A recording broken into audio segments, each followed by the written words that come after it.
Alors, nous lisons l'évangile selon Jean. C'est Jean chapitre 17, verset 3. Or, la vie éternelle, c'est qu'ils te connaissent, toi, le seul vrai Dieu et celui que tu as envoyé, Jésus-Christ. Connaître Dieu, c'est la vie éternelle. C'est ce que nous dit Jean. Jean 17, chapitre 17, verset 3. Connaître Dieu égale la vie éternelle. Or, cette vie éternelle, c'est ce à quoi nous avons tous été appelés. Pour l'avoir, il faut connaître Dieu. Et la connaissance de Dieu va être pratiquement le centre de ce partage. Le centre et l'objectif de ce partage. Je monte à Romains chapitre 1, verset 20. Romains 20. Romains 1. Romains 1 et le verset 20. Il est écrit ceci.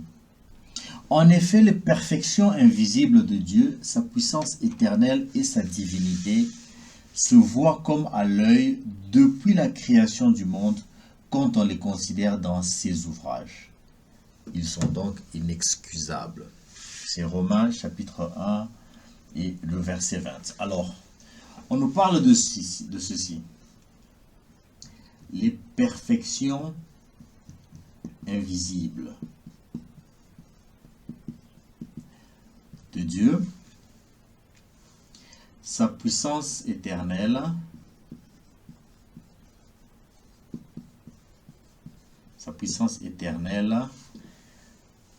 qui sont en fait la divinité. Les perfections invisibles, sa puissance éternelle et sa divinité se voient comme à l'œil. On dit ceci se voit comme à l'œil depuis la création. Quand on les considère dans ses ouvrages. J'essaye de souligner les mots qui sont très importants. Je ne crois pas que la Bible choisit les mots au hasard. C'est vrai que parfois il y a des problèmes de traduction qui altèrent un peu le sens des mots, mais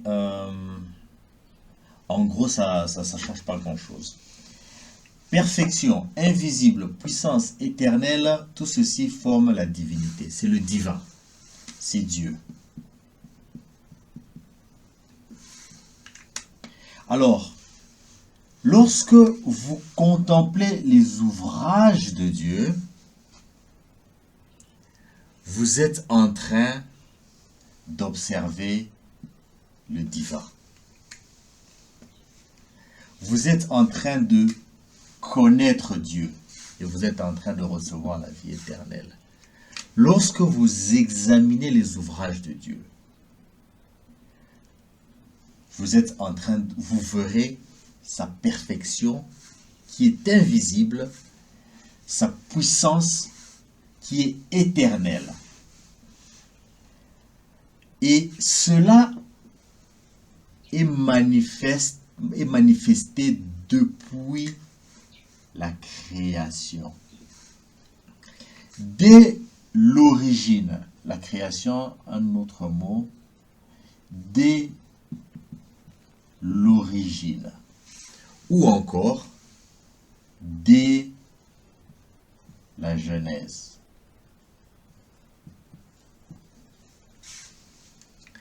Depuis la Genèse, lorsque vous examinez les ouvrages de Dieu, vous verrez Dieu, la manifestation de Dieu. Alors, voir quelque chose, ça veut dire que cette chose s'est manifestée ou elle s'est révélée à vous. Donc, dès la Genèse, depuis la Genèse,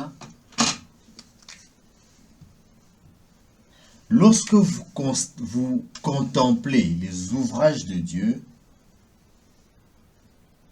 vous aboutissez à la révélation. À la révélation de Dieu.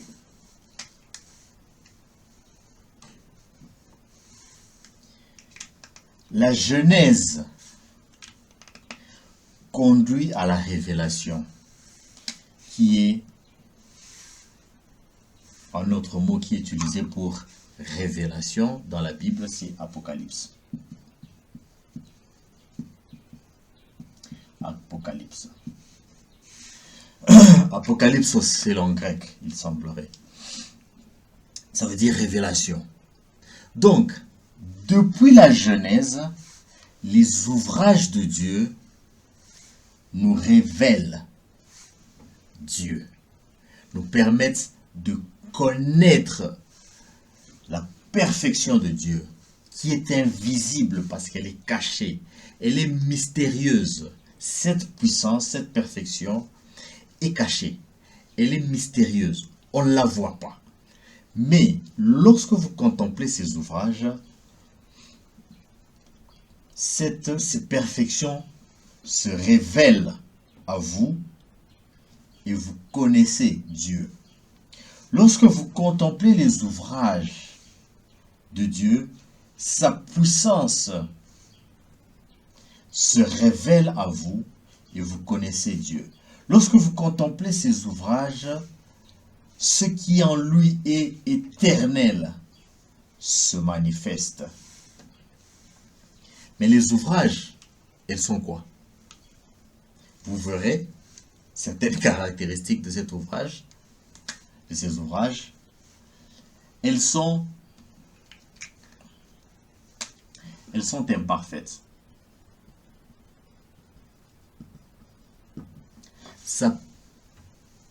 Sa meilleure, une des meilleures créations de Dieu, c'est l'homme. L'homme est imparfait. L'homme est un Dieu imparfait.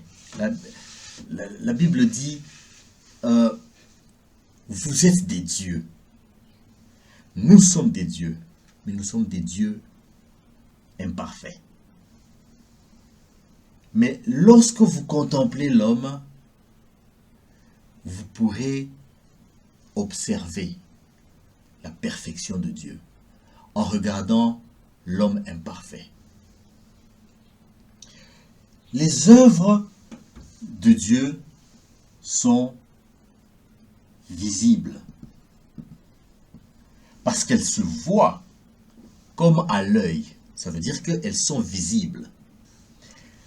Lorsque vous les contemplez, lorsque vous contemplez les œuvres visibles de Dieu, vous pourrez appréhender ce Dieu invisible. Les ouvrages de Dieu sont faibles. Et dans cette faiblesse, lorsque vous les contemplez, vous pouvez voir se manifester le divin, puissant, à travers ce qui est faible. Ce qui est faible révèle le divin puissant.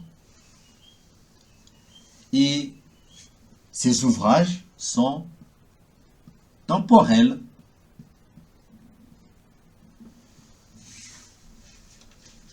C'est-à-dire qu'ils sont circonscrits dans le temps. Ça fait partie du temporel. Et lorsque vous examinez les œuvres temporelles de Dieu, vous arrivez à voir se manifester l'éternité de Dieu. Depuis la création, Dieu se révèle dans ses ouvrages. Et comme je le disais tout à l'heure, une des meilleures œuvres, une des meilleures, des plus belles créatures de Dieu, c'est l'homme. C'est l'homme. C'est l'homme avec grand H, hein, c'est-à-dire l'être humain. C'est l'homme qui a été créé, on le verra, à la Genèse, dans le livre de la Genèse.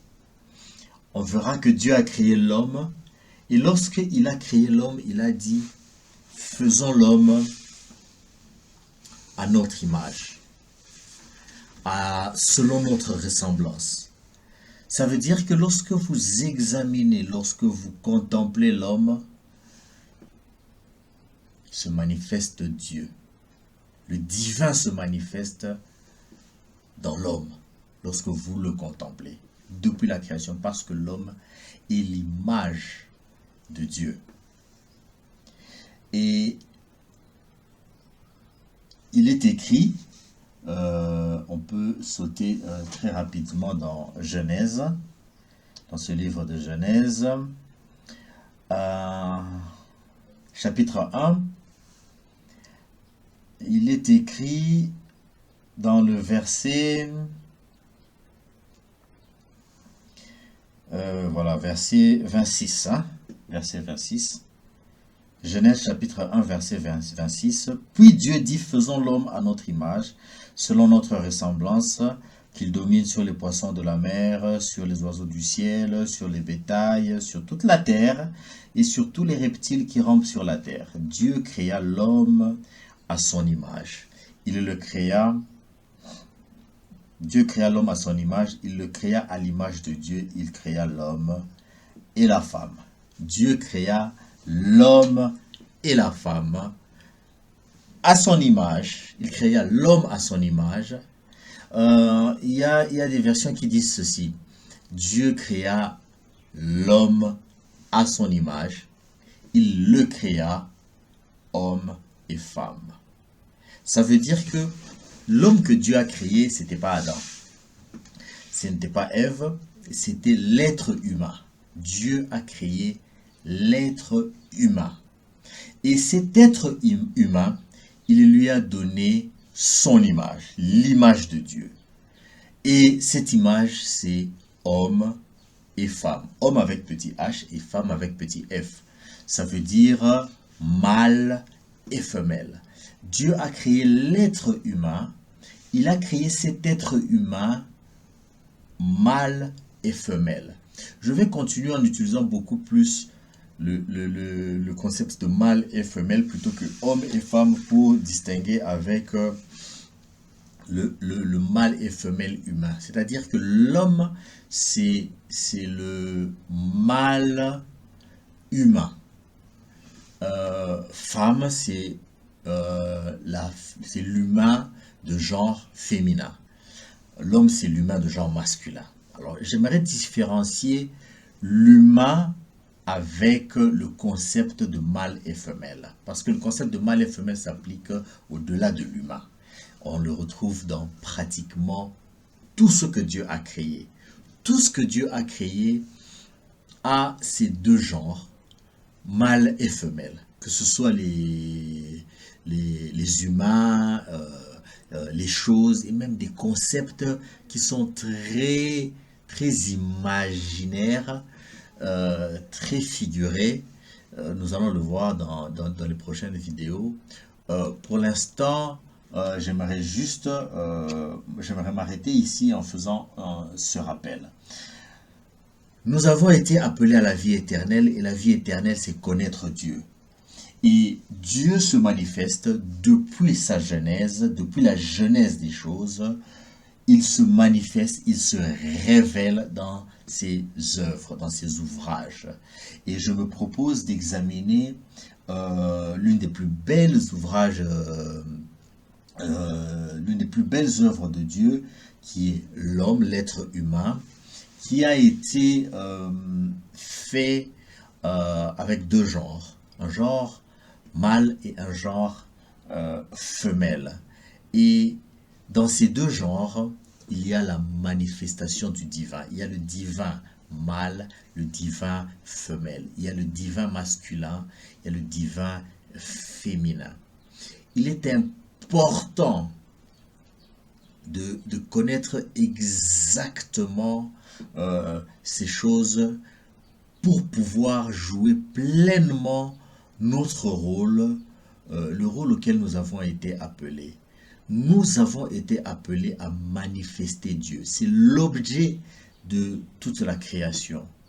Nous n'avons pas été créés pour faire plaisir à Dieu, comme beaucoup le pensent. Nous n'avons pas été créés pour amuser Dieu, pour le distraire ou pour lui faire plaisir. Certains disent, nous avons été créés parce que Dieu voulait déverser en nous son amour. Tout ça, c'est bien. Mais la prochaine fois que quelqu'un vous demande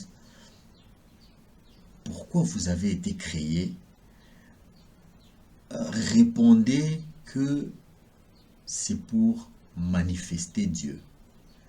C'est pour que en moi, j'ai été créé afin que je sois une manifestation, une révélation du divin.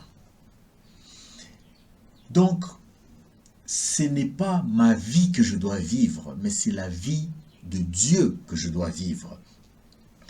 Je suis comme un acteur de cinéma, un acteur de film qui a sa personne, il a sa personnalité, il a ses sentiments, il a ce qu'il aime, ce qu'il n'aime pas, ce qu'il est, ce qu'il n'est pas. Mais lorsqu'il se retrouve sur un plateau de tournage, il cesse d'être ce qu'il est pour devenir le personnage qu'il a été appelé à incarner. Que ce soit un gentil ou un méchant, ce qui est important, c'est que il exprime réellement le personnage. Si ce personnage est disons, un brigand, pour le succès du film, il faut que cet acteur dans le film soit aussi méchant que possible. Si son personnage est un criminel, il faut qu'il soit le plus méchant possible. Vous imaginez un acteur qui est embauché pour jouer un film dans lequel il est voleur. Il arrive sur le plateau, il est devant une bijouterie, il doit voler, puis il dit non, moi en réalité, je suis quelqu'un de bien, moi je ne vole pas, alors il ne va pas voler. Le film sera un fiasco, il ne sera même pas payé. Il aura raté sa mission. Il faut qu'il se mette dans la peau de ce personnage, qu'il mette sa propre personne de côté pour comprendre qu'il a un rôle à jouer pour manifester quelque chose. Et ce que cet acteur manifeste, c'est un film qui a un auteur, qui a un réalisateur, qui a un producteur. Le script a été écrit par quelqu'un, il sera vu par un public. Et dans le film de notre vie, le réalisateur, c'est Dieu. C'est Dieu qui réalise le film de notre vie. C'est lui qui l'a écrit, il a écrit le script. On n'a pas à emmener notre propre script. Non, tout est écrit par lui. Il est le metteur en scène, il est le réalisateur, il est le producteur, c'est lui qui finance le film. Et je pense même qu'il en est le public. Nous sommes les acteurs. Nous venons sur le plateau du tournage et nous jouons un rôle qui nous a été donné. Et en fin de compte, à la fin du tournage, il y a un film qui sort, qui manifeste, qui exprime quelque chose. Le réalisateur, c'est un, disons, en anglais on dirait de filmmaker. Celui qui fait le film, c'est un artiste, il a quelque chose à exprimer. Ou que ce soit un cinéaste, ou un peintre, un musicien, ce sont des artistes, ils ont quelque chose à exprimer. Ils se révèlent à travers leurs œuvres. Un peintre qui fait une peinture, là, même si vous ne voyez rien, quelque chose du genre de Picasso, tu n'y comprends rien, mais croyez-moi, dans cette œuvre, l'artiste s'exprime. Lorsque vous regardez cette œuvre, vous savez que ça, c'est du Picasso. C'est Picasso qui s'exprime. Lorsque vous entendez cette chanson, vous savez que ça, c'est un artiste, c'était l'artiste qui s'exprime ici. C'est sa façon de s'exprimer, ses mots, ses rythmes, ses mélodies. C'est vraiment lui. Voilà, que ce soit un sculpteur, quand il sculpte une œuvre, il exprime quelque chose qui est en dedans, qui est au-dedans de lui. Il est en train de se projeter sur son ouvrage. Eh bien, Dieu, c'est comme ça, c'est comme un artiste. Il a créé un monde, il a créé un monde afin que ce monde soit son reflet, soit que ce monde exprime, que ce monde manifeste la présence de Dieu, que ce monde manifeste le divin, le divin.